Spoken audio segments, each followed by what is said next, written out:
welcome to this evening's study session of the City Council. Agendas for study sessions, including concept reviews, can be found by visiting Broomfield's website at broomfield.org.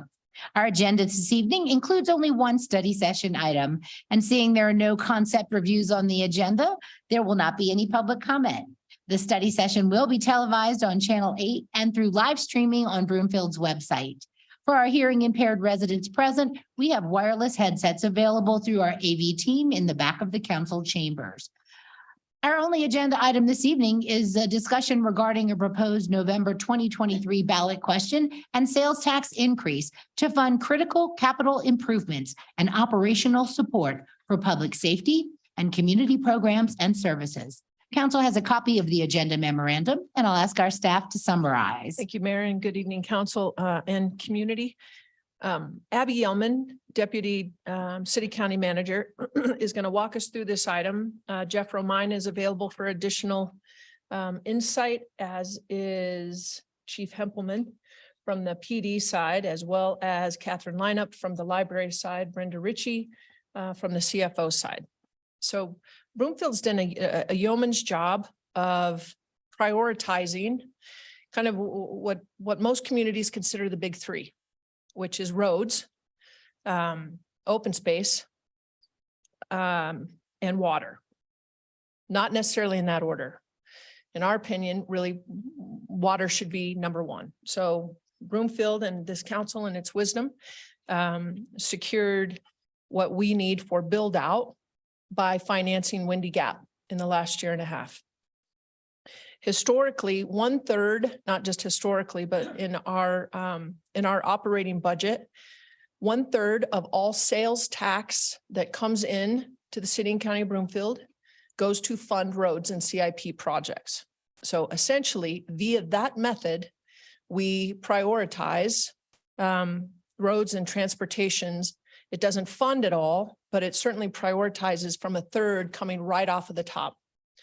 The additional piece is open space. And we all know that good, bad, or indifferent, one of the things that really draws folks to Broomfield, in our 34 square miles, we have a 40% open space goal. That comes with an additional tax. So the introduction of the ballot initiatives really does prioritize our library and public safety. Ms. Yellman will go through each one of these components. We have questions to the majority. We have answers to the majority of the questions that Councilmember Marsh Holshin and Councilmember Lim sent in advance. They'll be provided to you not only in the presentation perspective, but we're prepared to answer any additional questions in the Q&A portion. Ms. Yellman. All right. Well, good evening, Mayor Pro Tem and council members. And now I can never make fun of Jeff for saying that again, because now it's been my opportunity to say it. So good evening to you all. I was joking earlier that they had to get me a stool, but then I just looked, there is a stool back here. So hopefully you can see and hear me tonight. So as City Manager Hoffman mentioned, this is kind of the next phase in our priorities where we're focusing on council's direction around public safety, community programs and services, otherwise known as the library. So next slide for me, Kyle.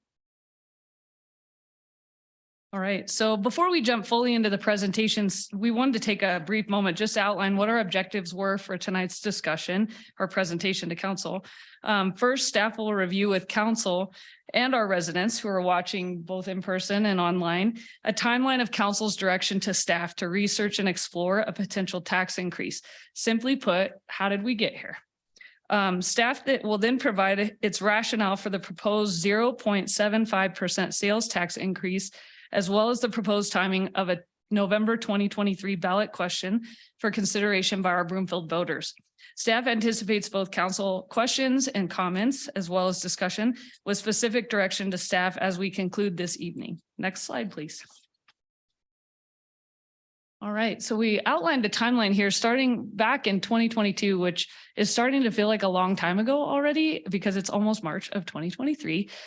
So in March of 2022, council held its annual focus session, which included the start of several robust conversations between council and staff regarding Broomfield's ongoing long-term financial sustainability and resiliency. During our wrap up, I think you guys will remember on our second day of discussion, council directed staff to begin exploring a tax increase, sales or property tax, to best position Broomfield for the future. And I think that's something I really appreciate as a resident who lives here myself, thinking future forward. What is Broomfield going to look like in 5, 10, 20, 30 years? While Broomfield has built and maintained a strong balanced tax base since it became a city and county, there is a little bit of a lag that exists between our rate of revenue growth and the costs for both current and future operations and services, as well as capital projects. In council's direction to staff, it was clear that ensuring that ongoing financial sustainability for capital and operational costs was essential. As we moved through 2022, we held many study sessions on different topics, including sustainability, income-aligned housing, mobility, public safety, and the library arts history and extension, as well as what funding and what do those funding needs look like in order to prioritize these different topics or issues and their respective goals. So in preparation for council's consideration of the Broomfield Town Square as well on May 24th and then the subsequent approval in September, council had some discussions as well about the library specifically, both current and future needs as relates to their department. Next slide, please. So we move forward a little bit to August of last year, and that's where my partner in crime back here, Mr. Romine, our Director of Development Finance and our economist, as well as Brenda Ritchie, our Chief Financial Officer, provided an update to council and the community regarding Broomfield's economic and financial or fiscal outlook. As part of that study session, council discussed the need to either prioritize existing and future needs, or as was suggested, increase taxes to ensure Broomfield's ability to fund those identified needs. Following the August study session, staff continued to calculate costs and strategically develop a plan for timing as relates to the potential ballot question. Often financial questions are considered in odd years. I know we had that question of why this year versus 2024. Typically, financial questions are brought forward on the odd years, which leads to a higher chance of the ballot question being considered and approved by voters. Staff also calculated 2 scenarios regarding property tax specifically or sales tax. In December, staff brought forward each community need from the original list we had kind of all discussed at the focus session and throughout the year to seek council direction on how to proceed with next steps. Council provided specific direction to staff to prioritize public safety and the library. So staff advised council to include both capital improvements and operational costs, as we kind of learned our lesson from the Broomfield Community Center, where the operational costs were not included as part of the bond package. So I appreciate that council, heard that recommendation and was supportive in that direction to include operational costs in our bond moving forward in these discussions. Next slide. So in January, we had talked a little bit about the short time frame window now there's a specific timeline related to the potential ballot question, and to ensure staff had enough time to provide and prepare the financial details, a draft question to meet that timeline for November 2023 was critical. So on the screen for council, as well as our viewers in the audience and online, is the timeline for any potential ballot question that we would put on in November of 2023. So as you'll see, July is a really key month for first and second readings, as well as for public engagement in a public hearing as part of the second reading. And then there's also the other steps that need to happen in order for that ballot question to reach the ballot in November. If at the conclusion of this study session, council directs staff to proceed, staff is going to work to finalize ballot language by June. So that way we can meet that timeline as outlined on the screen. Next slide, Kyle. All right, so I always think of this as the why now slide. So if I was a resident, why now? Why are we proposing a tax increase, a sales tax increase at this time? In 2001, Broomfield became a city and county with a population of 41,386 people, which also consolidated services from from Adams, Weld, Boulder, and Jefferson counties. We had quite a few counties in Broomfield. Although not a mandatory county service, it's important to note the library was also constructed and opened in, I believe it was November of 2001. So over the past decade, this is not going to be a shock to our council, of course, between 2010 and 2020, we were the fastest growing county in Colorado, growing 32% over that time period, which also almost doubled us from the population in 2001. And we're projecting to grow to 125,000 by 2052. And that 2052 number, Jeff will talk a little bit about why that date is important as relates to the bond. So we will be more than 3 times the population of 2001 when we hit that projected population of 125,000. So existing Broomfield facilities like the library, Health and Human Services, PD, or police department, these were designed and built to fit a budget. That was kind of the approach that was taken. What resulted was facilities that were built for existing populations at the time with not a lot of flexibility to adapt to growth. And so as our population continues to grow, those facilities are feeling the strain of being drastically undersized for a community whose population has doubled and will triple by that 2052 date. So in September of 2007, I wanted to mention this because I thought it was really important. And again, being a little bit more familiar with the library side of the house, when I came to Broomfield in 2016, it was relayed to me that in 2007, the library had come back to council 6 years after opening and basically presented to council a space needs assessment. Here's what they were seeing in 2007 in regards to space and operational concerns. And that also included the need for an additional facility somewhere in Broomfield to better meet the needs of the services and programming for all Broomfield residents. And again, due to growth. So flash forward, here we are 16 years later, and the challenges have compounded. The space is the same. We did open in Venn HQ, but it was never meant to be a huge space. It was built for a specific purpose. And the ability for our Heart of Broomfield award-winning staff who are sitting behind me to do less with more and to continue to reimagine its existing space has reached its limit.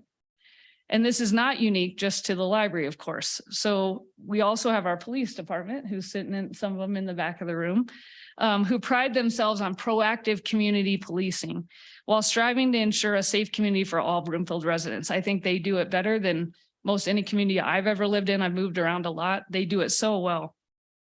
Staffing for the police department is unique because staffing is related to your population growth. So as your population grows, there's an industry standard within the police department or within policing that basically says, hey, for every 1,000 residents, you should have 1.7 sworn officers on the street to kind of keep up with your population growth. So we have to have somewhere to put these officers is our biggest challenge. And again, like the library, they've reimagined space. They've done all these different creative things to try to make the PD facility more usable and make sure they're able to do the jobs that are very critical to our community every day. And again, they're at their limit. There's not much more they can do in regards to being creative with their existing space. So the good news is, based on the conversations with our council over the past year, we are committed to building for the future, which is exciting because we're not just thinking about what do we need today. We're thinking about what are those needs that we're going to need in the future for our community. Next slide. So I thought this breakdown might be helpful, not only for council to see, even though I know council reads all our memos and I appreciate that, but also for the residents who are watching in person and online. This is basically the critical needs that we're talking about when we talk about this proposed sales tax. So the first thing is construction of new facilities. So on this slide, you'll see we are proposing a new facility for the police department and then a new North Library branch. And I say north, meaning in the north area of Broomfield, as well as expansion and rehabilitation of the existing library auditorium building and the existing police courts building. I know that Councilmember Schaaf, the mayor, there was quite a few, I think Councilmember Lim was there. We toured the courts building as well. And that is also a very strained space based on the setup of being a combined facility with the 17th Judicial. And so there's some creativity and opportunity here that if we build a new PD building, there might be an opportunity where we could expand into that existing facility to help alleviate some of those needs for the courts. So included on this slide is also estimated operational costs. So what we did on this slide is just put the total. So when you see that total, and you have to sit down for a minute, maybe, I understand, That's for PD and for the library. In the memo, we broke it down a little bit more directly so you could see what was going to each of the different departments. And Jeff, I know, can speak to those breakdowns a little bit better than I can. So those operational costs, as I mentioned earlier, are about really making sure that we're targeting the staffing needs of the PD as the community continues to grow, but also making sure we can staff a new North Library branch if we proceed with this proposal. The estimates also include, which is something I think we easily forget, is the maintenance of those facilities. If you build a new facility, you also have to maintain those facilities. So those costs are built in, as well as programmatic support for those facilities. In addition, we talked about if there's excess funds from this sales tax, and again, Jeff can talk a little bit about when that might happen. There'll be some things on the front end and then some things on the back end, and Jeff can speak to that more clearly.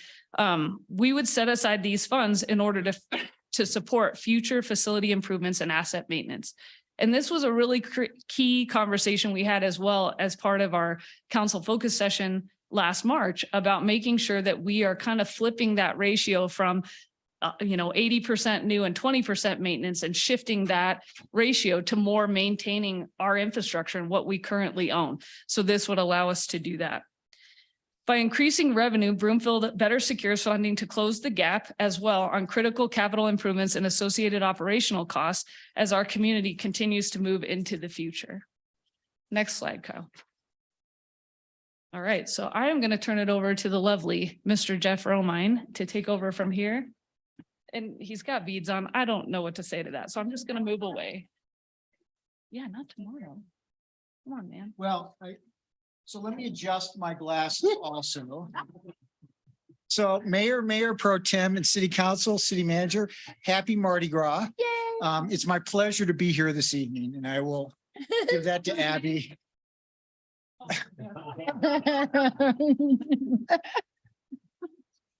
All right.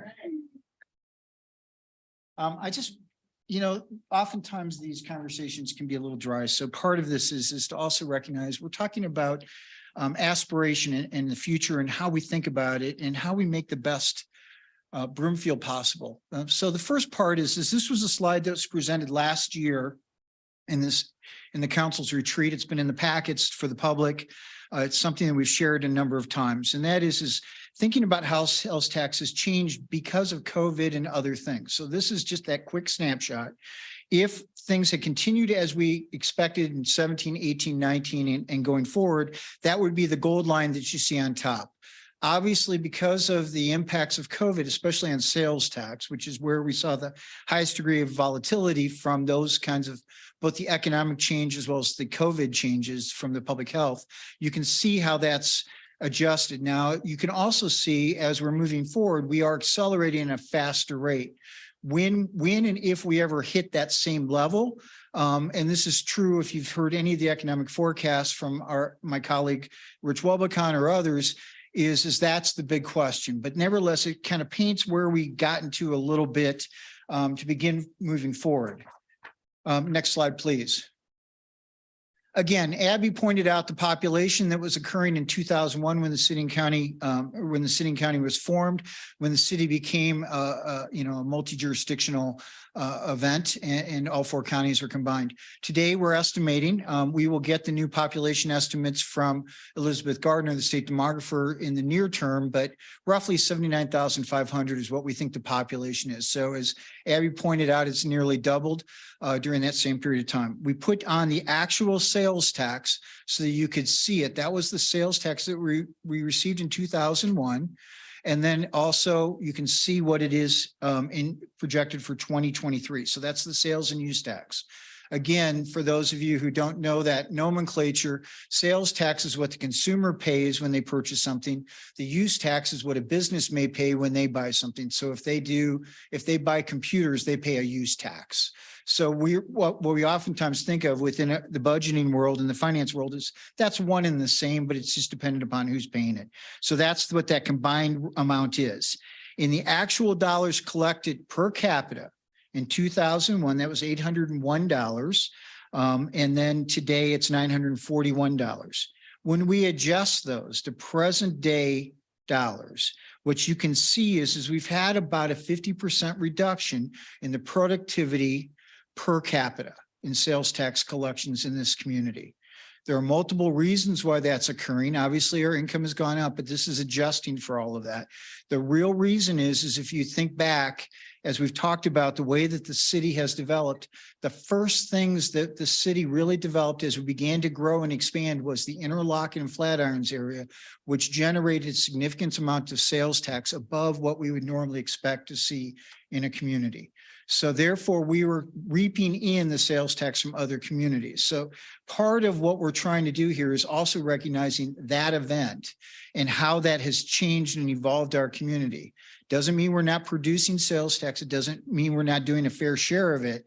But what it means is what we were counting on in 2001 when we were building things was we were a very, for lack of better, prosperous community from the standpoint of a fiscal side. So I just wanted to reiterate that. Next slide, please. What is being proposed is a 0.75%. Now, as we've talked about this over the last year, sometimes that math just seems odd and everybody tries to think about, well, what does that mean exactly? It's 3/4 of a cent on a dollar, or perhaps the easier way to say it's 7.5 cents on a $10 purchase.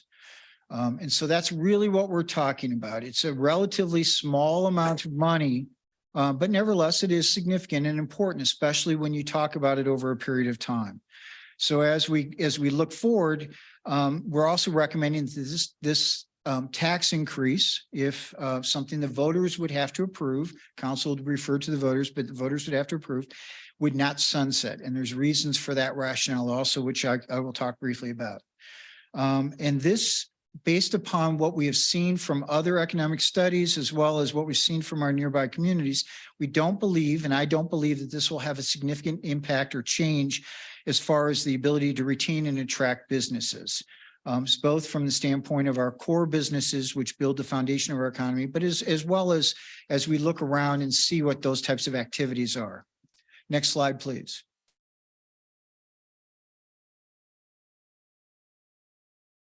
Oops. There we go. And this is again a table we shared with council back in the focus sessions or the retreats back in March, and we've continued to show it in a couple of other forms over the past year.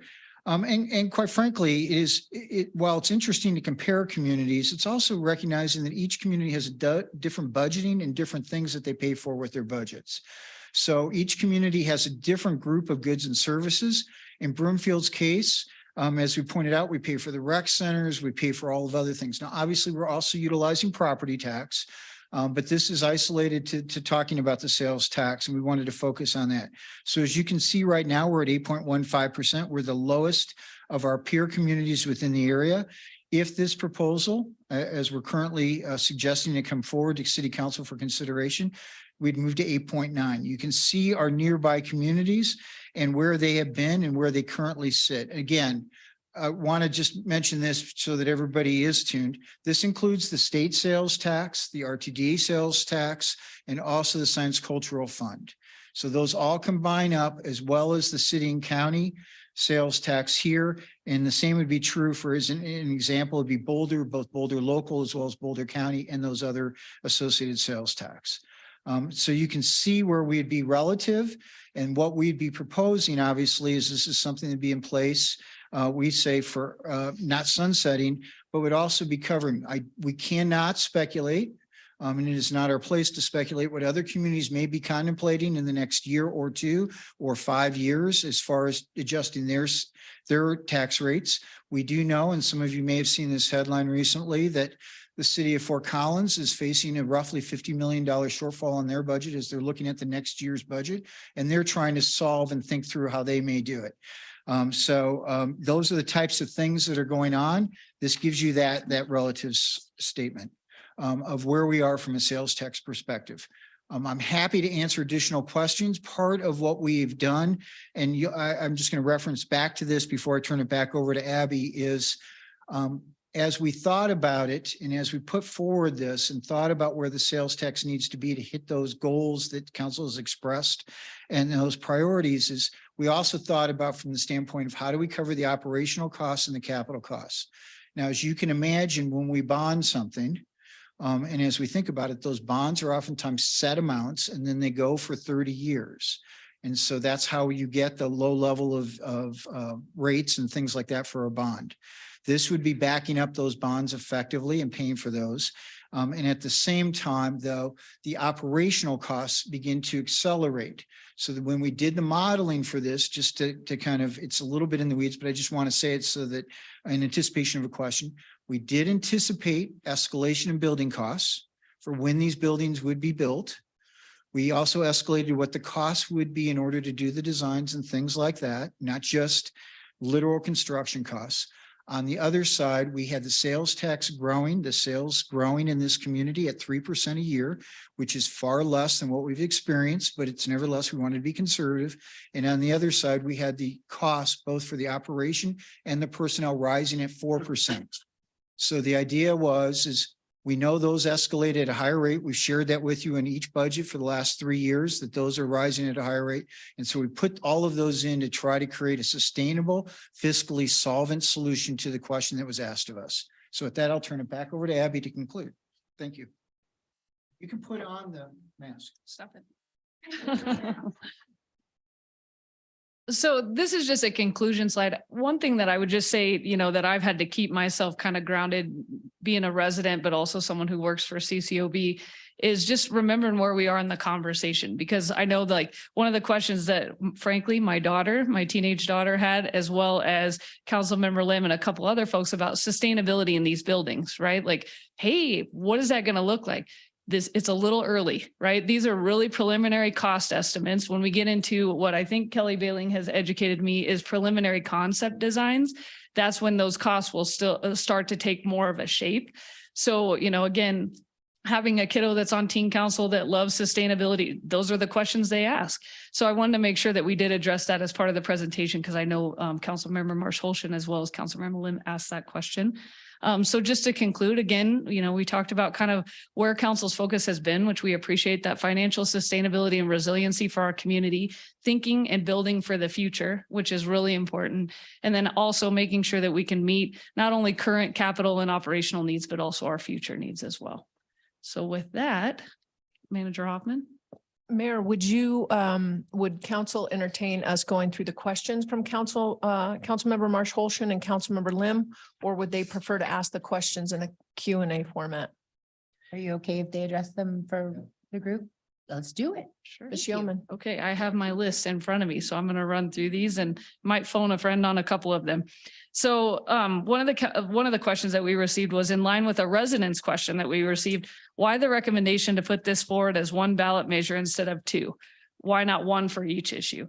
So staff had kind of thought same thing, right? Like, what is the best way to bring this forward? And in a conversation that we had, which I think was a fairly lengthy conversation with the mayor pro tem at the coordination meeting, we talked about all the different ways that we could approach this moving forward. And ultimately, we decided the best approach was to package them. We think they'll have the best chance of passing if they're packaged, rather than splitting them up. So I wanted to make sure that we addressed that question for council and for our resident that we received the question from. Why the recommendation to put this on the 2023 ballot rather than 2024 when there's a higher voter turnout? And it's ironic because over the last 2 weeks, even with other organizations, we've been having conversations around that timing. For us, really the rule of thumb, and as somebody who's been in Colorado for 6 years, I say this with some confidence, but in talking to those that know more, the rule of thumb is financial questions are considered typically on the odd years because it leads to kind of a higher chance of the ballot passing, which I think I did mention in the presentation earlier. Why the decision to bring forward this completely as a sales tax measure rather than a property tax mill increase? We had discussed the dedicated library mills in surrounding communities. On the same vein, if we offered two different measures, what is the thought for one as a sales tax and the other as a mill increase? What would it look like also if the capital and portion were funded by a sales tax and the ongoing expenses as a mill increase? So I'm going to look at Jeff to help me with that question. Mr. Romine. Thank you. So we saw that the competitiveness on the sales tax, we had some opportunity there, quite frankly. And so we were not the highest or near it in any way. Secondly, we obviously recognize that there are metro districts here in the community. And so the variability of sale of property taxes across the community, the mill rates is pretty high, whereas the sales tax are pretty standardized. Finally, as I think we shared with you before, 1 mil equals approximately 1/10 of 1/10 of a cent. So therefore, this would be roughly about 7.5 mils. The recognition is both those things do apply into the general fund. And once again, we're suggesting that these come and apply into that. And that's where the funding goes and lives. We will dedicate it to these purposes, and that's the intention. So I hope that answers that question. And Mr. Romine, I'm going to add to that a little bit. We know that coming in 2024 with the assessed valuations, our community is going to see upwards of a 25% property tax increase. So the capacity to add a mill levy increase to that was not something, A, we wanted to take on, B, when we look at sales tax as a whole, one of the I'm gonna tread really carefully with what I'm about to say, because we're gonna get a bunch of emails and text messages after.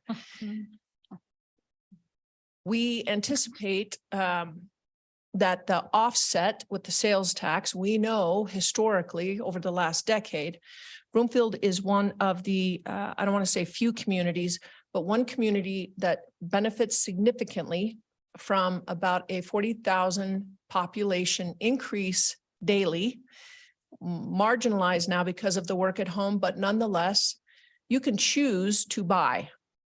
Property tax, you cannot choose not to pay.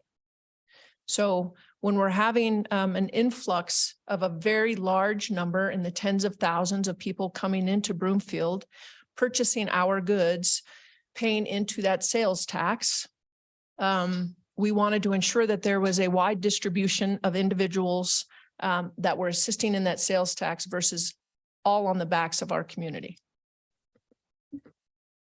Great answer. Thank you, Ms. Hoffman. All right, I'm going to keep going down the list if that's okay, Mayor. Yes. All right, so a resident in my ward emailed today mentioned that the sticker shock of the 0.75% increase, and I had a similar reaction when I first read the number. Would it be possible to phase the increases, for example, one rate to begin with construction and a larger increase once the construction is completed and the ongoing staffing costs are effective? So I might start this and then also throw it to Jeff. So when we think of phasing, I guess I think of it really simplistically, right? We don't want empty buildings. We don't want to have the funds in order to build the capital and then not have the funds to staff that capital improvement to where then we can't provide the programs and services. So just simplistically, but I'll look at Jeff if he wants to add to that. Yeah, and just a couple of quick points. And one is so as we did the modeling, much of the sales, almost all of the sales tax and those revenues generated in the first 5 years be going toward the payment toward the buildings. The burden begins to shift over to the operational side as we go forward. In part, again, as you may have noted from the memo, the library costs related to the staffing and the maintenance costs are pretty much fixed. So when you open the building, you have to open the building with full staffing or nearly full staffing. On the other hand, the police side of it, what we see is as Abby pointed out, the 1.7 officers per thousand, those officers would come in over the period of 30 years. And so that you see the operational costs become a larger percentage as you go forward. And so what you really do is have a balancing. The other part of this, which is critically important, is by having the sales tax begin, what we end up doing while we're doing the planning and engineering for the buildings is we generate that sales tax. It goes into an account that sits there and is used. And so it buys down the amount of money that we'd have to bond. So instead of spending, we'll say at $115 million for the first set of buildings, we may be able to bond only 85 because we had accrued the money to be able to pay it. So part of this is that timing both supports doing this the most effective way, but also supports the fact that we'll be switching over to operational expenses in the latter years.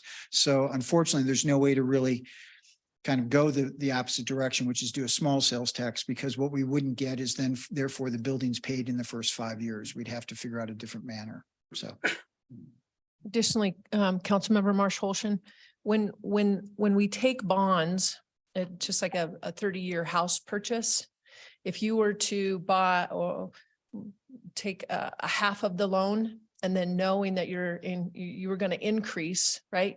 You would essentially be bonding for overspending, which we'll probably get comments on this as well. But in the past, when we talk about some of our other larger projects, one of which we'll discuss tonight, they bonded to cover overages. So if you walk into something knowing that you're not going to cover those costs, you better not be incurring those costs because it will compound over a very long period of time. So when we go in, we want to do it for 30 years on whatever that fixed amount is. I know another one of your questions, Councilmember Marsh Holshin, and we appreciate, I mean, again, it's particularly on the packaging and decoupling, we really struggled. And I don't use struggle with negative connotations. I always think that struggle is good because you're not fixed on one particular point. But again, the highest percentage of passage for both items brought us to the coupling. We didn't want to back in another Broomfield historically. We saw it with the HHS building. We backed into those dollars and ended up building for 5 years pre-construction. So in other words, part of what Ms. Yeoman was pointing out is the day that we moved in to those other buildings, we'd already outgrown them. So rather than doing that approach, again, this council has directed staff, we have to plan for the future. And part of that is swallowing hard on what that costs. So a 0.25% would not get us even one building.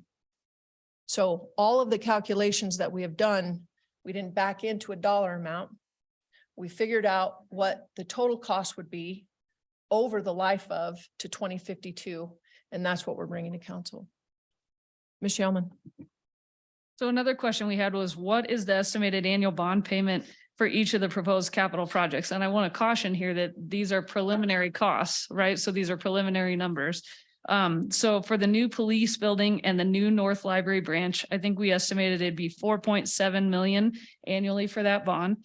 And then for the expansion of the existing library building and the renovation of the courts, I think it was 3.5 million. Is that correct, Jeff? Okay. Flipping pages. Hang on one second. I did want to clarify one thing I did say about sustainability. So for the library, as part of their master plan, they did talk about sustainability elements in relation to the building. So and Catherine, you just scoot on up here if I get this wrong, but basically there was a high end of the spectrum that they could go all the way and that's what it would cost. They kind of took a more of a middle of the road approach due to the cost. When you go 100% sustainable, there are going to be costs associated with that. So I think in the master plan, the consultants recommended a more middle of the road approach. Do you want to add anything? Come, Still net zero. come on up here. Yeah. I'm going to make her come to the mic and show off that rocking arm she's got going on.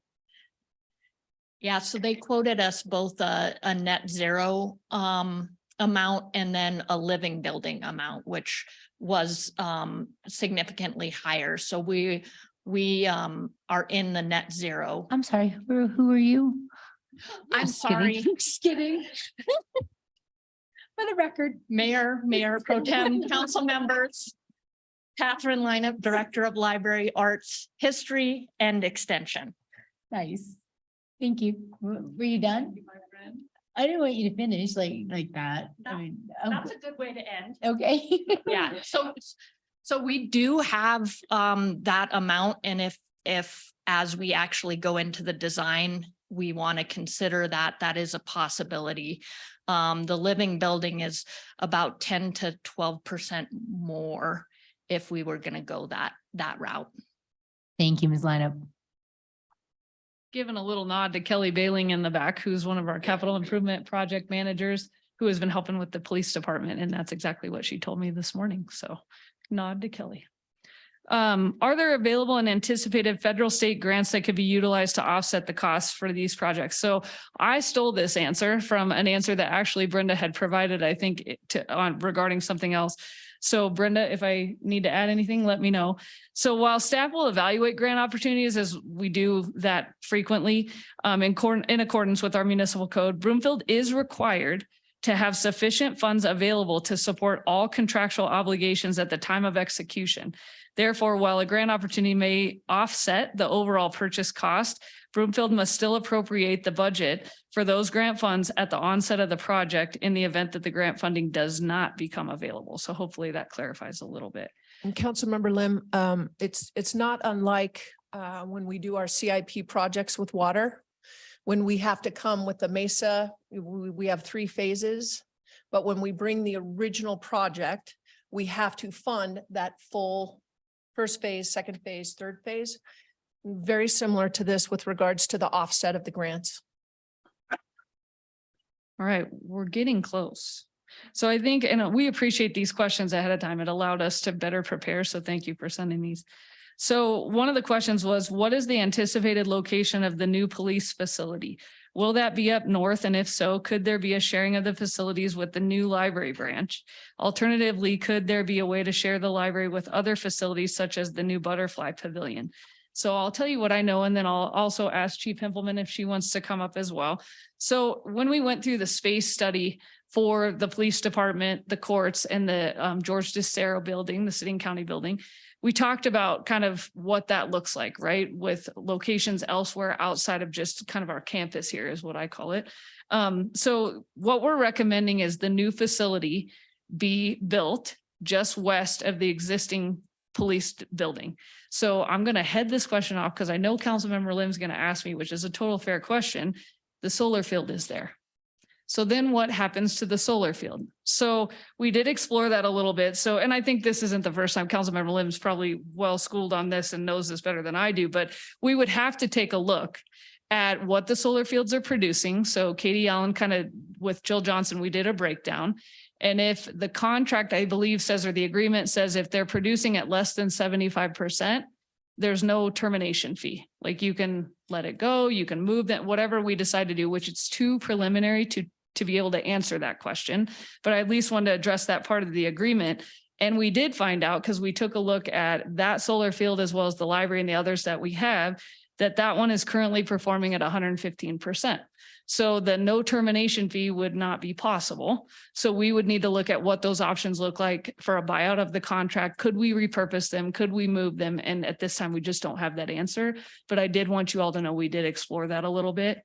The library, just on a side note, solar over by the library is at 110%, just in case anybody wanted to know that. Yeah, you're welcome.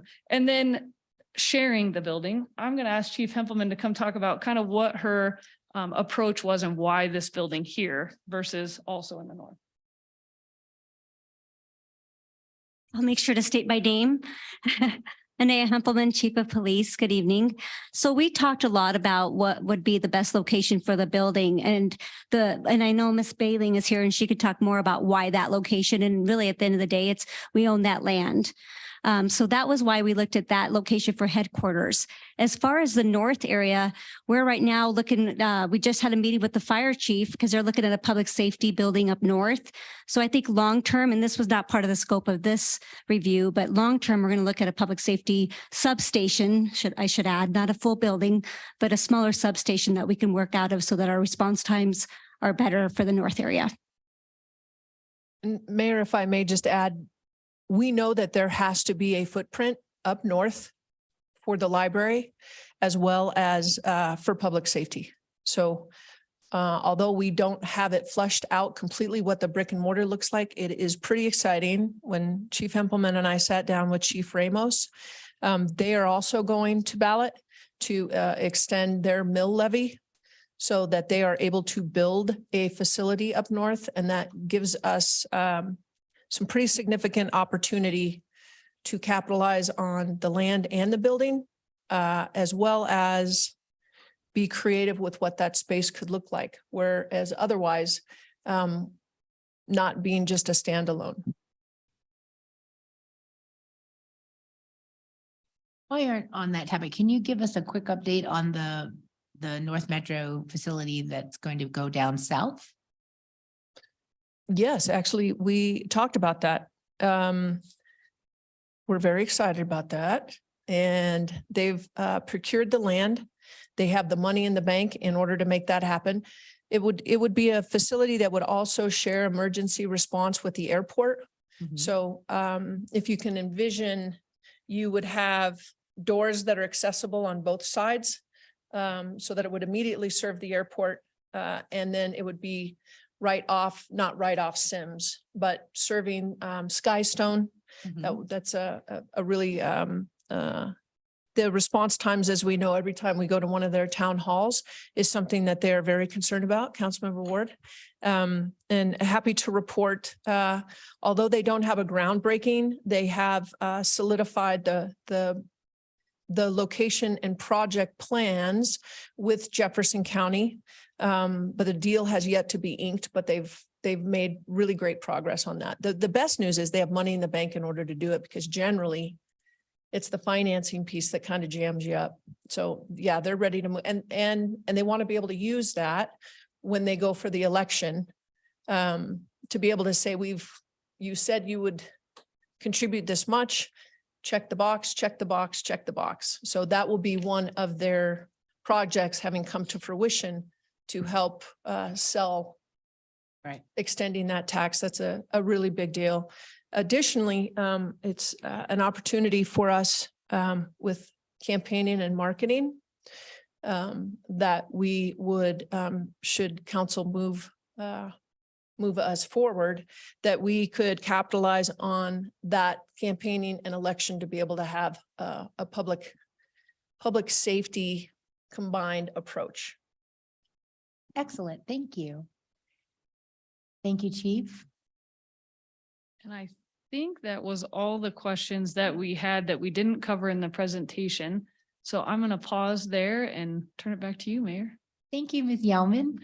Well, I guess we'll get to council member questions and comments next. Who wants to go first? Councilmember Delgadillo. All righty. So I have a question about the sales tax increase. Did we ever consider having that applied differently to different kinds of goods? So perhaps having a lower rate for groceries and a higher rate for other kinds of more like luxury goods? Mr. Romine. Mayor Pro Tem, council members. At this point, we have not, because we looked at the basis as a whole, rather than thinking about differentiated. Under Colorado law, there are certain things that they tax under our ordinances as well as our, charter and things. We put in a tax on the complete goods, which is what we're currently doing. So that's how we modeled this at this point. Councilmember, if I may, just to add to that, from an administrative perspective, I don't want to bring, actually I do, because she was standing up anticipating that she would come down to the dais. So caught you there. Ms. Ritchie, would you come down and talk about the complexities of application and distribution if we were to have a various level based on goods, please?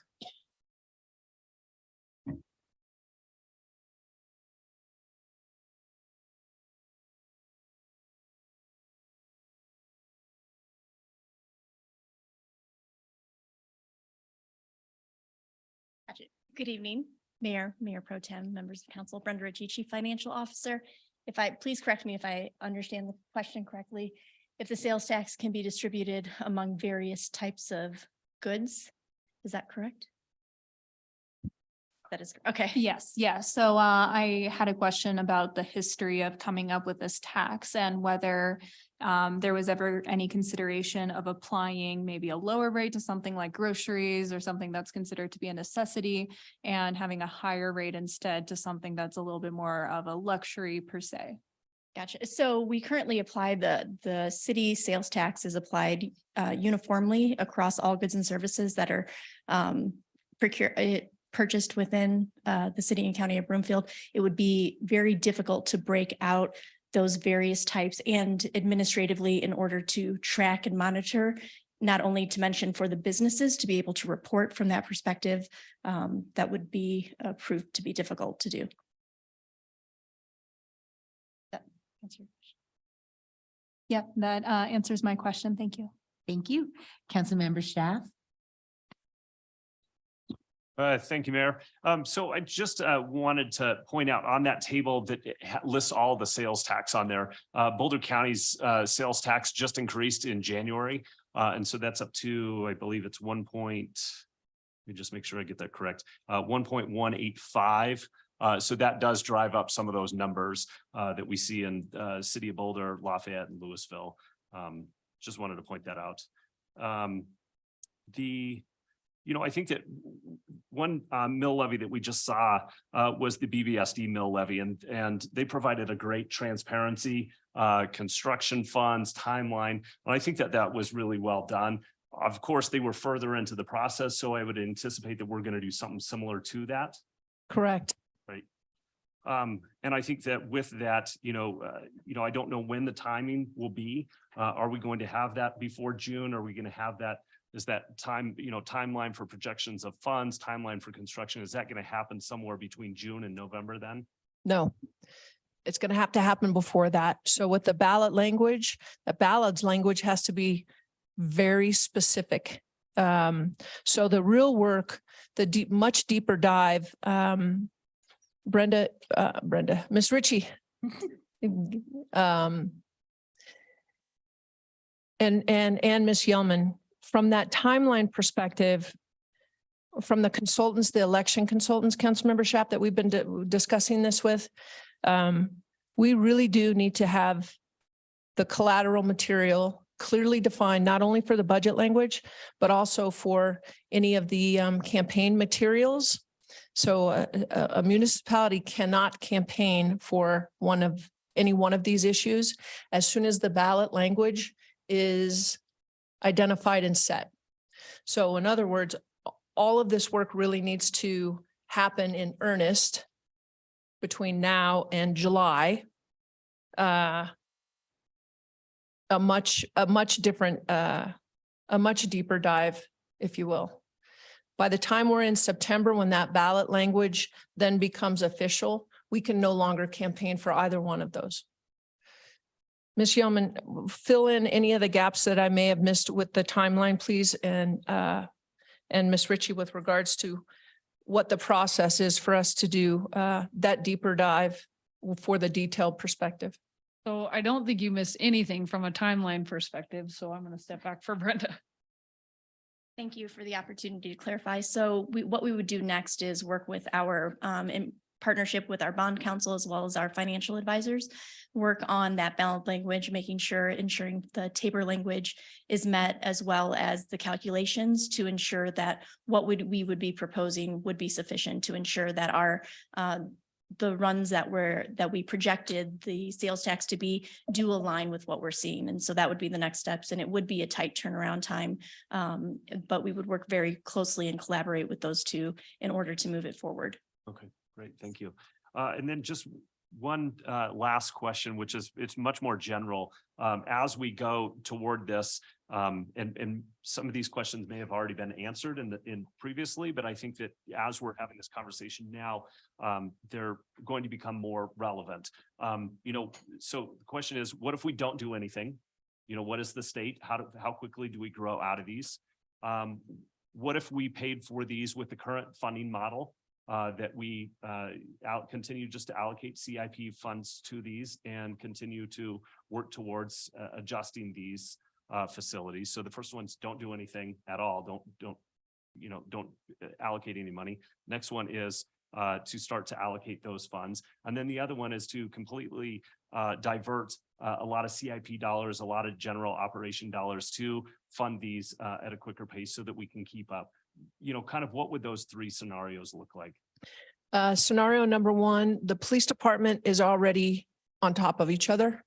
So there isn't capacity to continue to grow. So part of the conversation with regards to not just brick and mortar, but we know with this population, we have to continue to increase from a public safety perspective, more bodies. They're already, and no pun intended, I don't know how to say this any better, but they're like triple bunked from a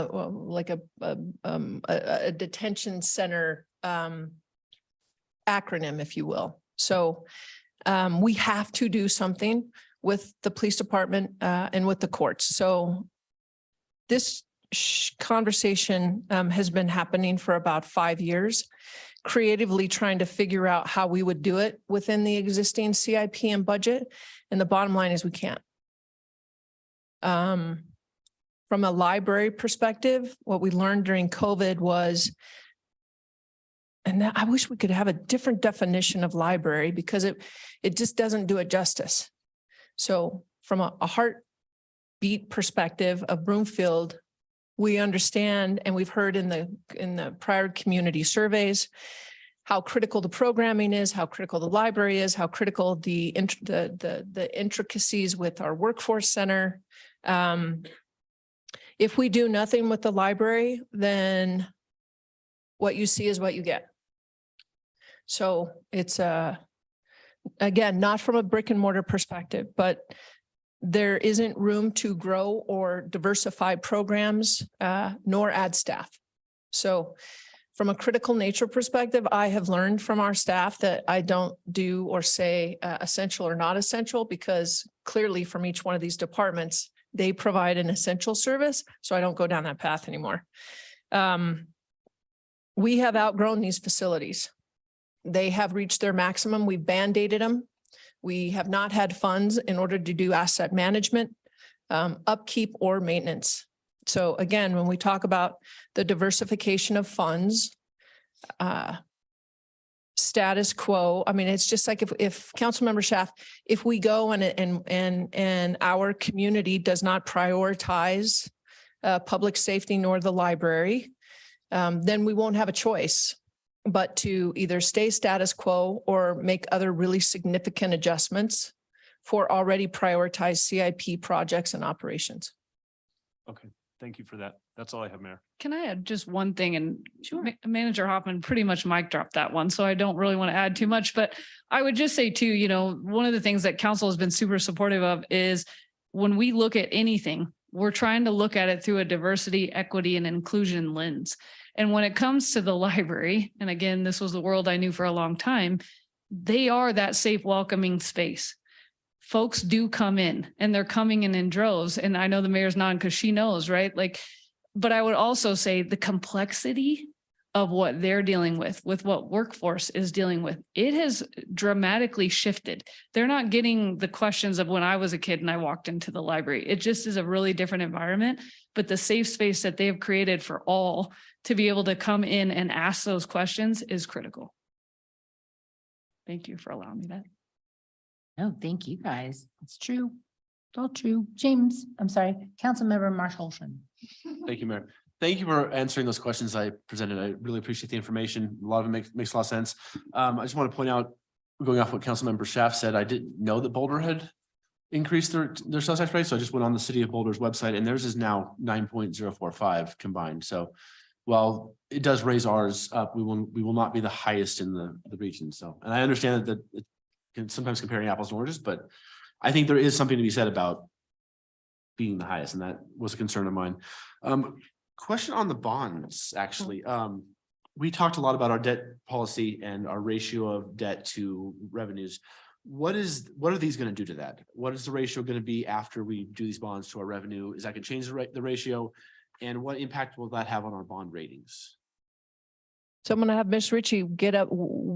Once council, once we finish with this conversation and you all say you're headed in the right direction, this is what we're going to do, then we start working with Butler Snow and we start doing what's called bond runs. So until we figure that out, the decisions, Councilmember Marshall-Olson, that you all have made in the last 3 years, and by prioritizing our #1 community goal, which is fiscal sustainability and health, those decisions that you all have made over the last 3 years allows us to walk into this arena.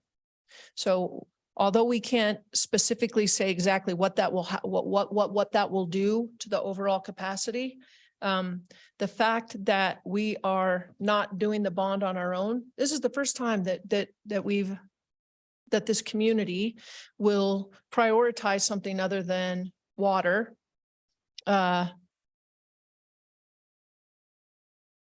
It's the first time that our community is doing what every other community that surrounds us has done, which is ask the community, how valuable are these two items? So there's no harm and foul with saying from a financially affordable position that we're going out to the community to say, is this a priority for you? And when we're talking about our estimation is, Councilmember Marsh-Holshin, that of that list, even though we, again, as Mr. Romine had indicated, you don't know what the priorities are, right? So for Boulder, we could have 5 bullet points under each one of those communities with regards to priorities or where they spend their money.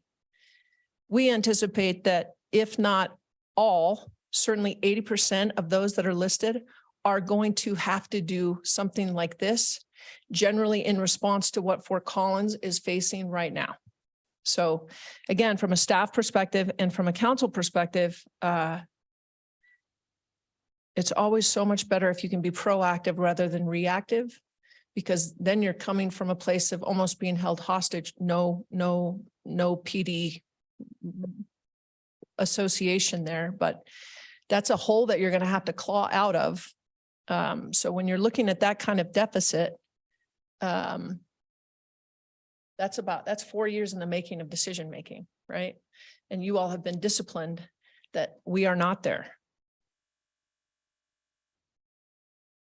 Okay, that was the question I had. Thank you. Thank you. Councilmember Lim. Yes, I read in the memo and I heard Mr. Romine state that he does not anticipate this to have an impact on our businesses. I'd like a little further explanation of that, if you don't mind. It's not intuitive to me that it's not going to impact our businesses. And there was a resident question to that regard. You know, I'm particularly concerned about the small businesses where you can go next door and get the same thing. I'm concerned about Broomfield Town Square, you know, so we've got a lot of local businesses, hopefully, that we've been promised are going to come in there. So that if you can explain how it's not going to hurt our businesses, that this sales tax goes in. Before you answer that, just for one of your graphics, Kyle, can you go back to that slide so that Mr. Romine can have something to reference, please? I don't know what, it's the dollar penny slide.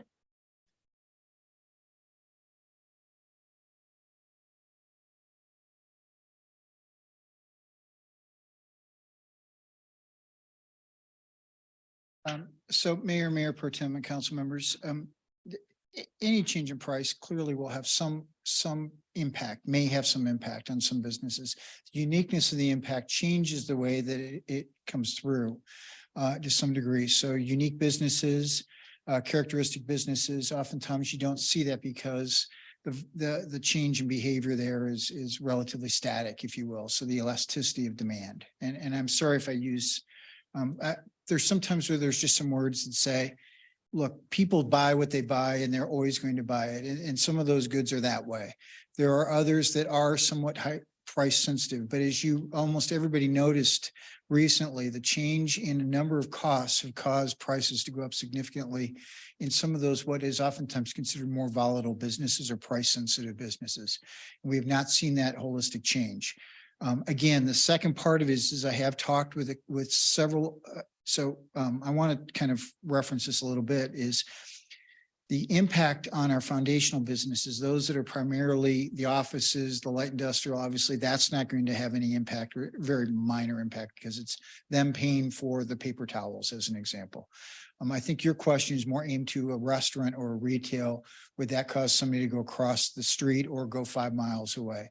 Most indications suggest that's not true, because what we saw was businesses, shoppers coming to, as an example, Flatirons Crossing from other parts of the metropolitan area to do their shopping, even though there are some places that had lower sales taxes for those same goods, those same sweaters or whatever, because part of it is experience. And so that's what we're providing. And then as Manager Hoffman pointed out, the other part of this is because of that uniqueness of Broomfield, which is we attract business in from nearby customers, whether they be workers that are working here on a daily basis or visitors coming to our community. They have not demonstrated any price sensitivity at that minor level. And so in those cases, that's what I would suggest. Having done some of similar studies in other communities, and read other communities, it does not appear that that's a high enough rate of change to cause that major change of behavior. And so I can only reference back to some of those analysis I've done in the past. Okay, thank you for that depth of explanation. Another question. So in the timeline, it says that if we direct staff to go forward with this, that there'll be community surveys that go out. So,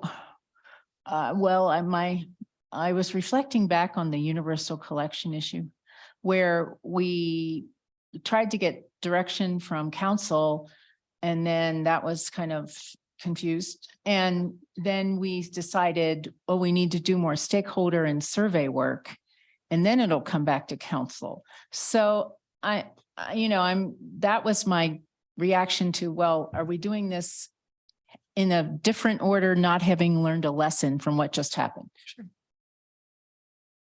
That is an excellent question, Councilmember Lim. And you know that I don't say that without, we just went round and round on this, and not round and round is knocking it around, but what we mean by surveys, it's not should we do it or shouldn't we do it.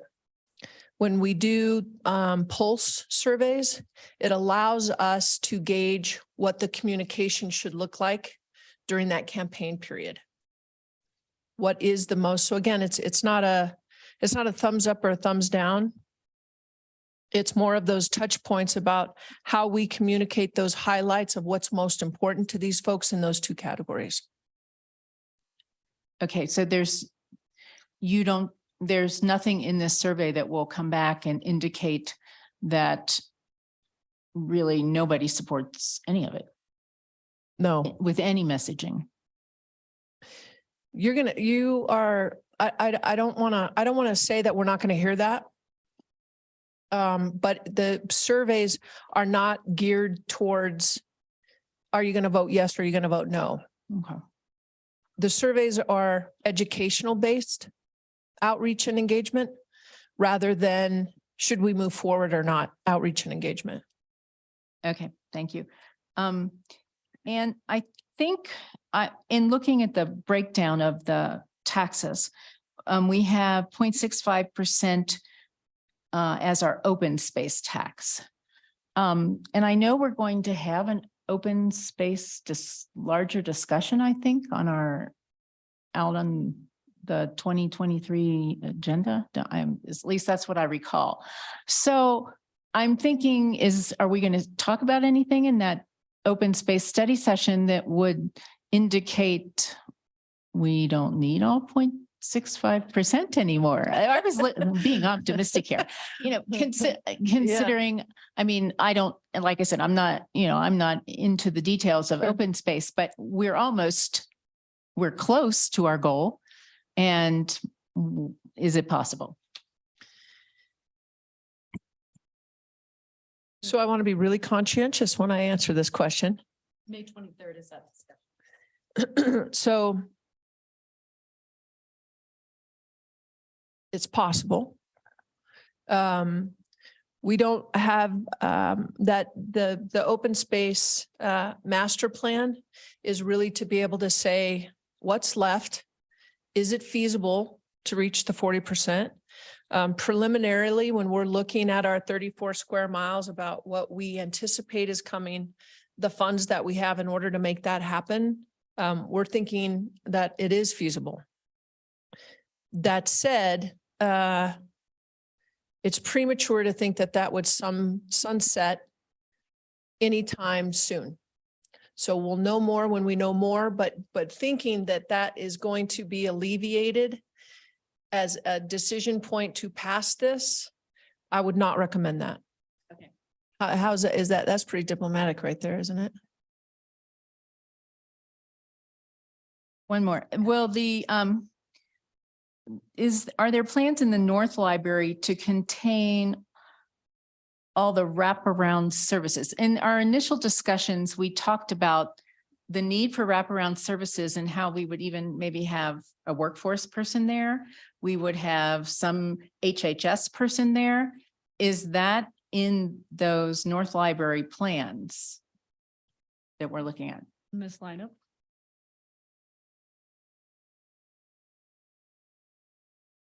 Mayor Pro Tem and council members, Catherine Lineup, Director of Library Arts, History and Extension.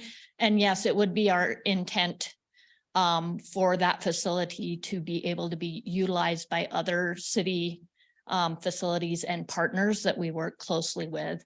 And the real benefit for us in not just being a library, but being a municipal library and specifically a department that also houses the county extension. There's tremendous opportunity in that around workforce development that I am very excited that we get to make those plans a little bit more fleshed out as we move forward. Okay, and my last, I am so excited. The library pre-design plans have included the sustainability at different levels. So I'm still a little concerned that if we're not looking early enough at numbers that include sustainability principles for the other buildings. I mean, from the library, you can see the difference, I would think, in the numbers. So if we're not looking at sustainability principles in what we're estimating for the expansion of the police and courts and the additional police building, I am concerned that we're going to get to the point where we say, okay, we passed this sales tax now. We've got the construction, we've got the design plans, and we don't have the money to, as much as I don't want to think about an increase in sales tax, I would like to have some confidence that those future plans are going to include sustainability. And you're saying you can't say that for sure at this point until it's designed. So I'm going to look at my phone of friends. I don't know if Katie wants to help me with this because they understand that process a little bit more in regards to when those elements could come into play. I do know that when I talked to Kelly, we talked about, we kind of know what those costs are, like in Catherine's explanation, 10 to 12%. So we could think about, at the direction of council, this is, I'm assuming, a policy decision, we could incorporate that. We just would have to estimate what those costs are a little bit. And I'm assuming that would also be part of the bond calculation that we do with the bond council in order to figure out what that would be. But we'd have a 10 to 12% estimate, if that's helpful. Councilmember Lim, if I may, part of the, I don't want to say flexibility, but kind of prioritization when if we're in agreement with the 0.75, what we don't want to do is increase that. So if we know that 0.75 we anticipate is going to generate X number of dollars, then that influences the CIP prioritization on filling any gaps, right? And so when we come back, whether it be operationally within that 0.75%, right? So if we know that 0.75 is going to generate this is not what it's going to generate. So I'm using this for a methodology, for example, that it's going to generate $13 million a year. I'm not saying that it's going to generate $13 million for all those people that are going to have the $13 million amount broadcast tomorrow. I am not saying that. Then when we look at, again, from a scalable, right? So if we did the zero waste, and it's not even really the leads, right? So when we talk to Katie or that's not a definition to say 100% sustainable. So 100% sustainable, here's the price tag. Here's the range in which no sustainability, which we all know we would not bring something to council that didn't have any sustainable stuff. So again, from a perspective, we would have to say, much like we're doing on the budget right now, here's the priorities, here's how much it costs. If we want to adjust what that looks like to have a higher rated sustainable billing, where's that going to come from? Is that going to come from existing general fund? Is it going to come from future CIP? Right? What does that look like? So one decision will impact what those subsequent decisions are if we get locked into the 0.75.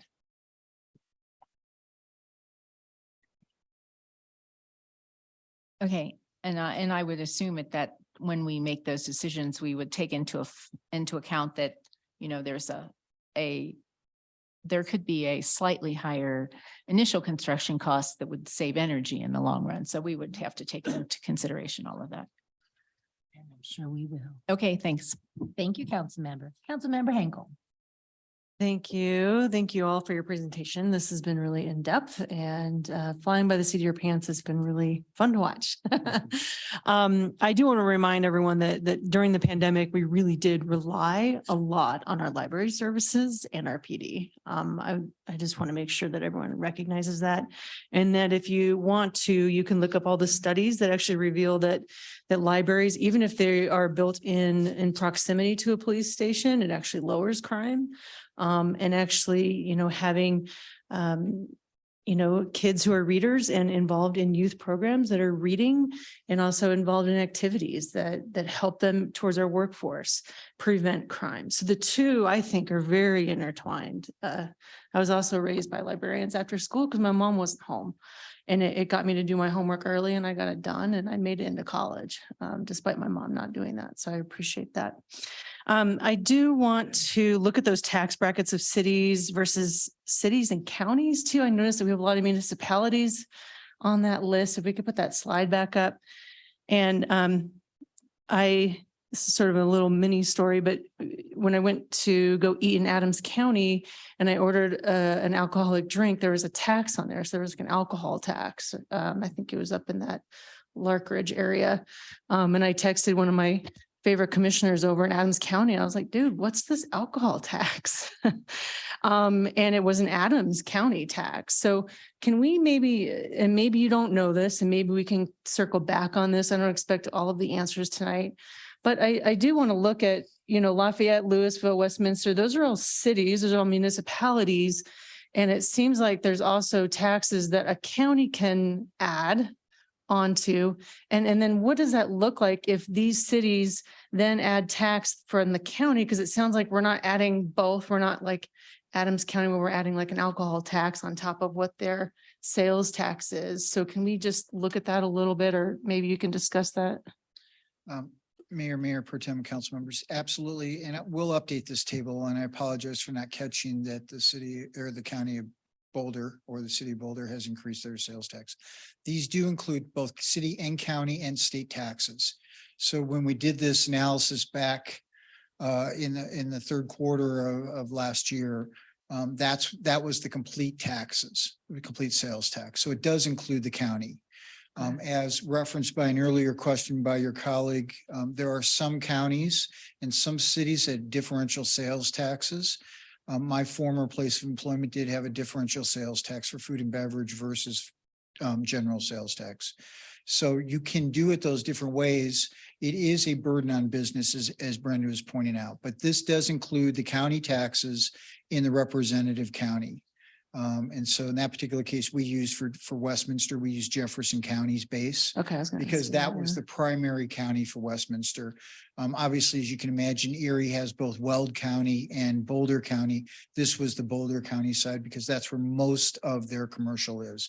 So what we were trying to do is and this is the infamous problem. Oftentimes when I talk to city and county manager Hoffman, I love the details and she's like, tell me what, kind of tell me like what a human wants to know. Don't geek out on me too much. So we're trying to give you a relatively simplified table, but it does include the county. Okay, great. I appreciate that. And then I also wanted to, and I don't know if you know this again, but we go eat up at Blake's Tap House quite often. And, the owner did kind of complain about how many metro districts they belong to. And it's very difficult for business owners to pay, the five, I think he was in 5 different metro districts in one area. How do our areas differ in metro district tax payments, especially for our business owners? Because I do worry about us having more metro districts than other municipalities. What is our rate in comparison? Or does that even come up on the radar? But they still have to pay it, even though Right. they're using that use tax. And so, and if you recall, and for some of the council members, you may not have been on council, we did a Metro District 101 and a URA 101 and all these other things roughly a year ago. And we have those presentations. We've tried to share them as part of the orientation for council. So Metro districts generally are and almost completely are funded through property tax. And so the mill levies are there. So there's no sales tax for a Metro district. That's not necessarily complete in some places, but here almost all of our metro districts are property tax based. So in that particular case, they are in a metro district. They are paying increased property taxes through their lease. The sales tax is something that actually businesses collect.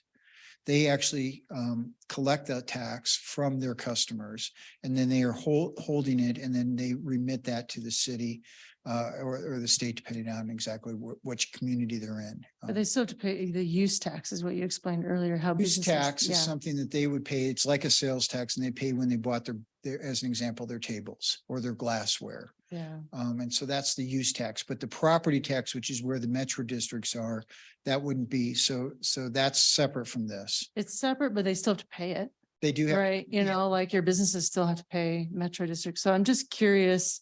And then again, you can circle back later. I just don't know how many metro districts, maybe Erie has in comparison to us, and maybe their businesses don't have as many metro districts, and maybe they could afford to have, a certain percentage or whatnot. So maybe we could circle back on how many metro districts and what our rate is on that possibly.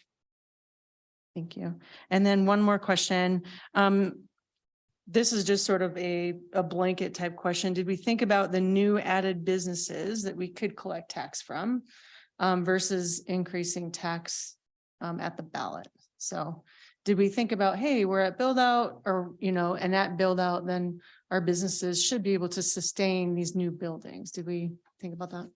And again, just a reference. So what we did is we inflated the sales activity within the city and county of Broomfield by 3% from our current base. Okay. So we looked at it from that perspective. That increase can come both through new business opening as well as the sales of those businesses occurring. So it could be that, for lack of better, we'll use Blake since you mentioned them. As they grow their business, obviously that's additional sales tax. If a second restaurant opens up across the way from them, that would be additional. So that's what we're capturing through the 3% and what that growth would be. We felt that was a conservative number, but also as I think is at least in the conversations I've had with the city and county manager, part of the metrics that you're talking about as far as the measurement of the community, one of those is that balance between how we move forward and keeping that commercial and residential balance kind of appropriate. That's where that 3% is also coming from. So we're thinking about as we grow, perhaps we're growing it at like 2 to 2.5% from a population standpoint, but that 3% is capturing both inflation as well as visitors coming in. So it's an inexact science, but we're using kind of an historic pattern to say what we think that 3% should be. So that's how we came to that.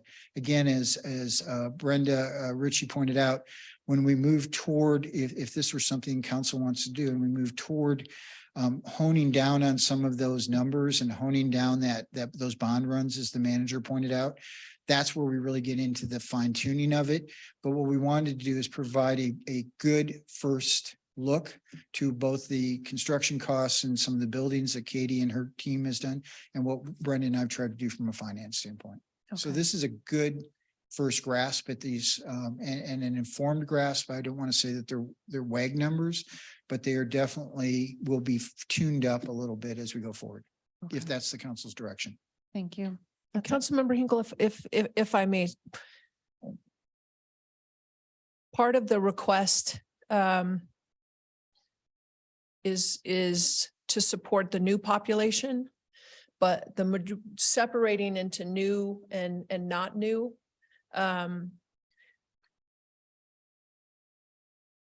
We're not recommending this because of the new. Fundamentally, back to Councilmember Schaaf's question, if we did nothing, we are busting at the seams right now with just what we have. So the distribution of additional funds is to support new, right, up north, but fundamentally, it is not for the new.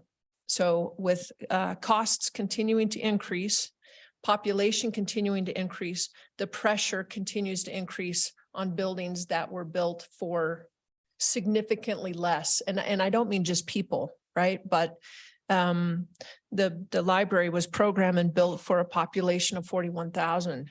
We're closing in on 80. So 80 isn't the new folks that'll come for the 125, right? So it's an equal distribution of shoring up what we have, asset management, new, but you have to look at it as a package deal. If we just look strictly from the 80,000 to 125,000, there's no conceivable way that those folks would be able to pick up the sales tax increase for them to do what we need to do for all of CCOB. You'd absolutely be priced out. Okay, thank you. Makes sense. I'm going to butt in here because it does seem to me in my 6 years of being around this, it's usually by the time something gets funded, it's 10 years past due. And that's kind of where we are. And it's risen to the top. Councilmember Ward. Thank you, Mayor. I guess only quick question or comment, or take it as you may, is some residents, particularly down in the Skystone community, have slight concerns about paying for the expansion of a north branch when just based on where Skystone is in relation to the rest of CCOB, they are isolated from many services. And as Mr. Feynman, who's in the audience this evening, has pointed out, they're roughly equidistant between our Broomfield Library and Arvada's Stanley Lake Library. So one of the concerns or questions was, will there be any, I guess, reciprocity is the way they put it. And I just wanted to forward this question for a staff answer. Will there be any sort of, not necessarily a full branch? There certainly is not the population on the south side of, or that part of Broomfield to warrant a full branch in and of itself, but expanded uses of art, since this is the library, arts, history, et cetera. That's my question. Thank you for that. I don't think I would categorize it as reciprocity, but certainly that's part of the conversation, Councilmember Ward, that staff has had is, from a priority perspective, is it more important to drive the expansion of our existing library? And is the North Library secondary? So then we go through this whole very robust conversation with staff about, well, what does that interplay look like? And who are we to prioritize the what and when, right? And so that's why it was a package deal to be able to say from the north area, and the expansion, which is more expensive than a new library. I'm sure council noticed that with which stood out to me to say, wow, so the expansion of the existing library is going to be more costly than a northern branch. The reason that we have that is because, again, from a community hub, from an access and radius perspective, we need to ensure that even though it's a hike for the Skystone folks, it's not any more of a hike now, but when we have this, if council directs, from a competitiveness, it's hard for our Audi to compete with the Arvada Center for the Arts. So again, just realistically, how we grow and mature in the project and program expansions, it's really going to be situated here. So do we foresee, Director Lineup's been asking for the longest time about this really cool mobile bus that could provide a whole host of fun, entertaining arts and CSU expansion. That, of course, would fall into general fund and CIP related. So, I mean, again, we can't be all things to all people unless we want to go for 1.5, which really is not tolerable. I totally understand. I think that's kind of where I landed on that, but I just wanted to elevate that. Oh, I appreciate the question just very to- much. To put it out there in the ether. So other than that, I don't have any further questions right now. Thank you. Next is Councilmember Anderson. Thank you. And most of what I wanted to ask has been already clarified. I appreciate Councilmember Lim asking about sustainability and that we were going to have the discussion of that upfront costs versus the savings down the road, because they can be substantial. And I know our community cares about sustainability. So I appreciate that we're looking into that. I also appreciate that you just clarified that this is not about Northern Broomfield, that the significant cost is not up on the north side, that this is for all of Broomfield. So that we do not want the misconception going out through that is not going to help voters to approve this. So the questions I have, and I feel like I must have missed this somewhere, but if this ballot initiative is approved this fall, in the calculations, do we have the dates of when which building would start to be constructed? Like, are we looking at 2025 or 2030, or like, I think bringing it in, giving dates can help. It's a lot easier to justify a sales tax increase if the buildings are coming much sooner. So do we have any kind of dates? So we have some estimated dates, and some of that was based on the work that Jeff did to kind of build what that bond could look like and how soon we could break ground and then open one of the facilities. So I'm going to let Jeff take that one. Thank you. And using Abby's kind of qualifiers, because that's really the key on anything, as we've all learned, is some things take longer, et cetera. We estimated that there would be roughly, if this were to pass, at that point, we could move rapidly forward with planning and engineering and those types of things that would be generating revenues for those payments. And so we'd be taking some of those dollars to do that. And it would take roughly a year to a little bit longer, probably, for the planning to go from conceptual ideas to get to some of the specifics you're talking about, to get to what is oftentimes considered 100% build plans. At that point, then the construction would likely take about 18 months. Could be as long as 2 years, depending on exactly the designs and those. So what we'd be seeing is, upon approval by the voters in November, we'd be basically seeing the opening of the new police headquarters, as well as the North Library occurring in roughly 2.5 to 3 years later.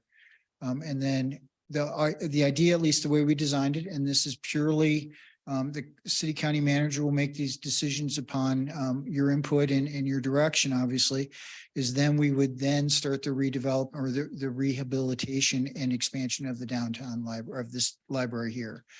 The idea being that you want to have a library operating and open rather than two under construction at the same time. So we layered them in that way so that there was continuation of service from the library's perspective, with the second one then being open as soon as we could thereafter. So it'd roughly take another 18 months for the rehab.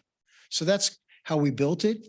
But again, that's something that we just don't have the firmness to yet, because also we have to acquire the land on the north side, et cetera. So I think that's a fair. County Manager Hoffman, I don't know if you want to add anything to that, but that's how I built the financial model. Yeah, yes. Okay, thank you. So it's, we're not taking a very long time. It would start to happen, the design would start to happen right away, which is helpful to know that this wouldn't take several years just to get started. Okay, that's very helpful.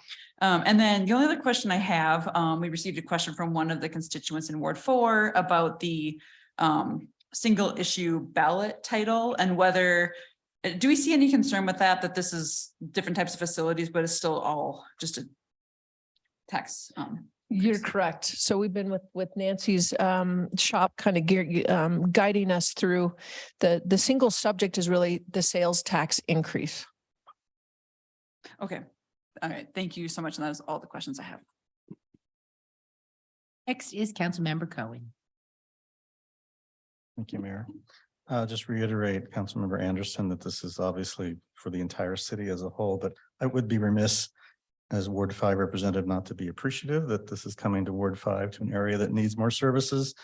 And just for the record, Palisade Park is 9 miles from this complex, whereas Skystone is 6. So there's a bit of a difference in terms of just being able to access city services from the folks who are living up by Palisade and Children's Hospital, and then the many thousands who are coming will make up much of that increase in baseline. So I think we can see that if we don't build it, those folks will be still here and they'll be using the existing facilities. And so it will impact everybody in the city. I did want to ask a quick question about capacity, just to clarify. I assume if this is built, this is what's envisioned will provide enough capacity for the 125,000 full build out. You are correct. I also wanted just to really quickly, 2 items on the sales tax, the chart that showed Broomfield at the top does make it appear like we're the top in the state, when in fact there are many jurisdictions around the state that would be substantially higher. Denver, Eagle, Vale, I think even Adams County and some others would be in the 10s and the 9s for sure. So it might misrepresent to folks what, but I understand there's a sensitivity of not being at the top or being maxed out. And that's one issue I wanted to address. The perception is that we may max out our sales tax capacity. We probably should discuss what's not on the list, what we aren't paying for and we may not be able to pay for if we choose these 2. I believe, I know one item on my list was rec center for the north side, but I think that was decided not as a lower priority. But can we just address what we would not be funding if we go this route? Does that make sense? Other things that are on the wish list that we may not be able to address. Oh, Councilmember Cohen, ask that one more time. I think there's a sensitivity about how there's a ceiling of how much sales tax we can sustain, correct? Correct. And so we can only pay for certain things and we prioritize library and police. Right. Obviously. One of the things that's not going to be funded is like a new rec center for the north side, which had been floated. Are there other things, just to be clear for everybody, what we're choosing and what we're not choosing? And thank you for the clarification. So other pieces that were on the wish list was an additional transportation tax, which we still may take a look at. There was some folks that wanted affordable housing or a set aside specifically for housing, the rec center. Ms. Yeoman, what were the other, I know that, right, we had 5 things that that were also, and I know in December when we had the conversation, there was some mention of we should do all of them. And so we did look at what that would take. And again, it was, which is why the recommendation to prioritize it. Ms. Yeoman, remind me, and Councilmember Cohen, what those other items were, please. So I think you hit most of them except for sustainability was also one, local mobility. I think that was it, aside from your list that you already mentioned.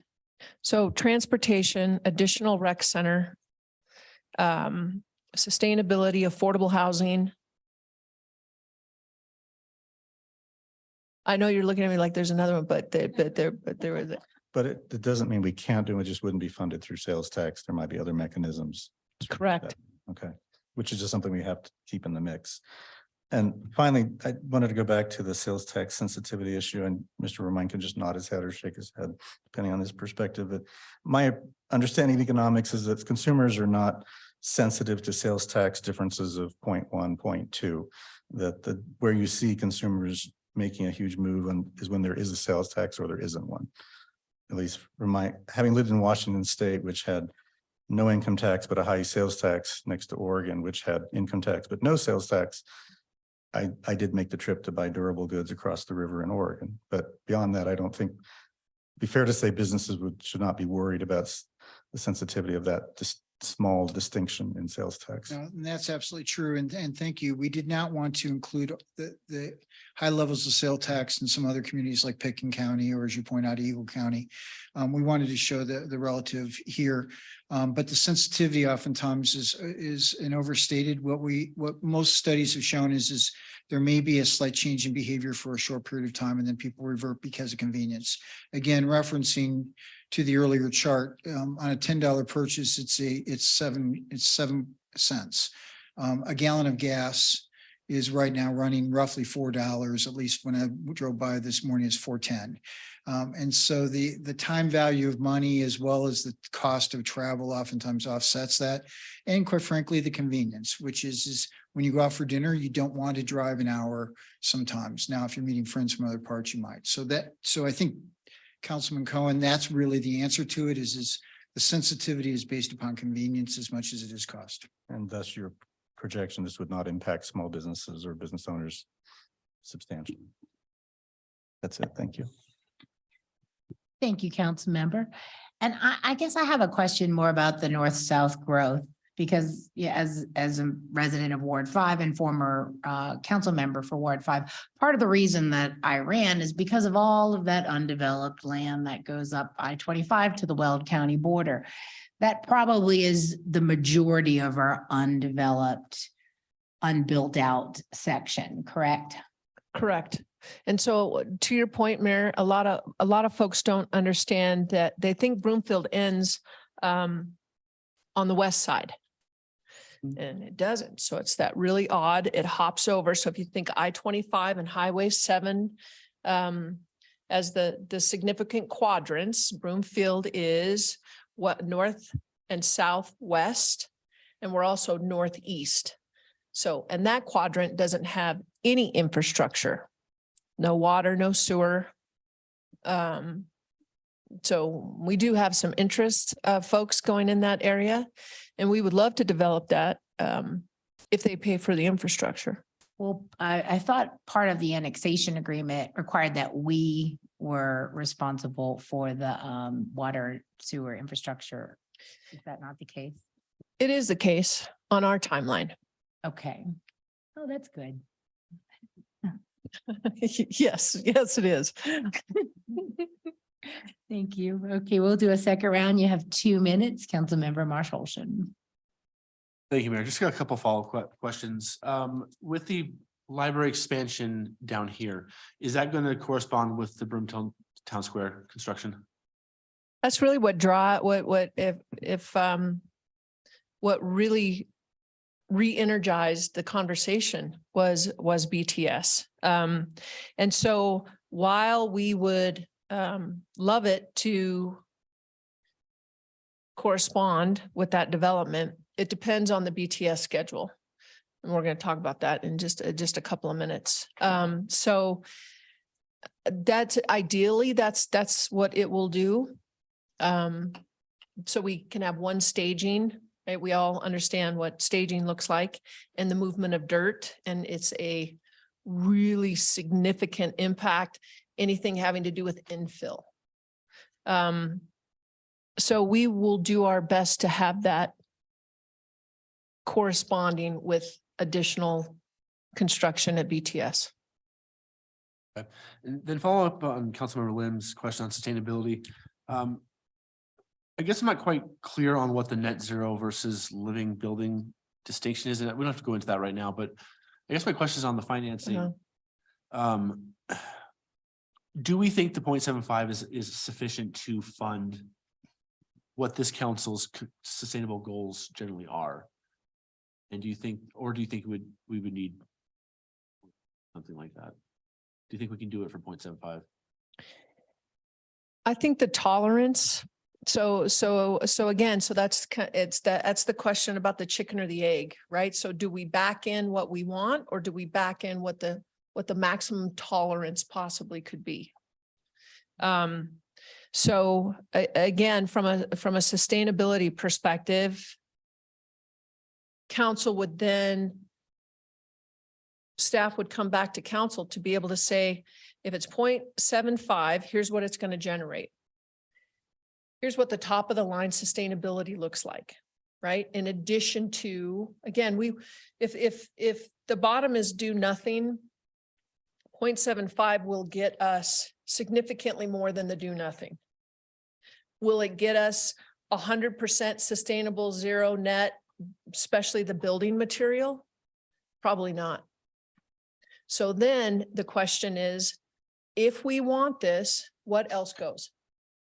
So then we'll have to have additional conversations about reprioritizing CIP and the general operating fund in order to make that priority a reality. Okay, thank you. And then one last question on the campaign aspect of it. Yeah. When are we no longer understand that once the ballot measures finalize, we as a body cannot campaign for it. Correct. When does that happen? We're thinking September. And so we can't fund like a campaign for it. Are we as individuals prohibited from advocating for or against? No, you are not. You just are limited in using Broomfield funds, like let's say your travel and training budget or Broomfield staff members' times to send out a mailer or something like that. But no individual is limited. But prior to the September, whatever date it is, we as a city can advocate. We can educate. Yeah. Right. We're thinking of tying that, so it's an easy deadline for staff and council and our community to know, tying it to the first reading approval. If this makes it past first reading, then that's sort of the line in the sand where we're going to stop doing active sort of advocacy for this question. And Councilmember Marshall, we will devise a fact sheet on what qualifies, what doesn't qualify, and what the continuing conversations can be from a council member perspective. Thank you, Mayor. Of course. Any other council member questions on second round? Did we get it all? Well, can I ask how these campaigns will be promoted? Like what groups will be supporting them, or is that something I don't need to be concerned about? Well, I think we're all, I don't want to say concerned about it, but we're definitely have a heightened awareness of getting out, getting early, getting fast, that educational piece. So between the FOP and teaming up with the North Metro Fire Department, again, will be very helpful. And Catherine, you want to talk a little bit about the conversations you've had with the library cultural affairs related groups? Council member, Mayor Pro Tem, Catherine, Director of Library Services, Library Arts History and Extension. Yes, we do have plans and have had interest from various supporters of library arts history and extension to creating a champions group and working with our Friends of Broomfield History and Broomfield Library Friends Foundation groups as well. So we're looking to kick that off if this moves forward, probably in early March. Wonderful. Can we help? Yes. Okay, good. Yes, and Let us and know. again, that was one of the one of the really strong recommendations about packaging this is that the play and capitalization of the library group with PD so that they can really cross-pollinate on what those conversations are to generate the energy, to use each other's groups. It really is capitalizing on a full picture versus kind of the one against the other, or if you pick one, you're not going to pick the other. So that will work with the campaigning and education as well. Well, wonderful. I didn't hear any strong objection. I heard mostly support for moving forward with the recommendation. So I guess we're moving forward with the recommendation. Thank you all so much for your work on this. Sure appreciate it. All right, then. And thank you to the staff too for just answering all the questions. Well, that concludes the agenda items for this evening's study session. There being no further business, the study session is adjourned. We'll take a 10-minute break and then